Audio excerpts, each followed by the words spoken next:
High রে মুসলমান, তুমি তোমার আকীদার চিন্তা করো। তোমার জাত ভাই মারা গিয়েছে, সেদিকে তোমার খেয়াল নাই। তুমি আছো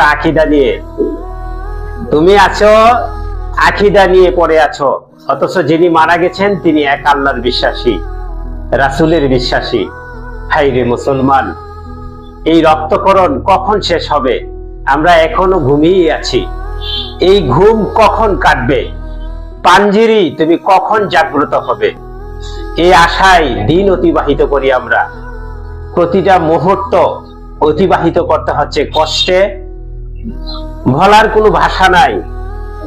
আমরা মুসলমানের ক্ষতি করার জন্য অনেক সময় ব্যস্ত হয়ে পড়ি, শুধুমাত্র নিজের একটু স্বার্থের জন্য। এই স্বার্থটা আমরা কৌশলগত ভাবে ব্যবহার করে থাকি, বিভিন্ন ভাবে একজন মুসলমানকে আমরা অভিযুক্ত করে থাকি।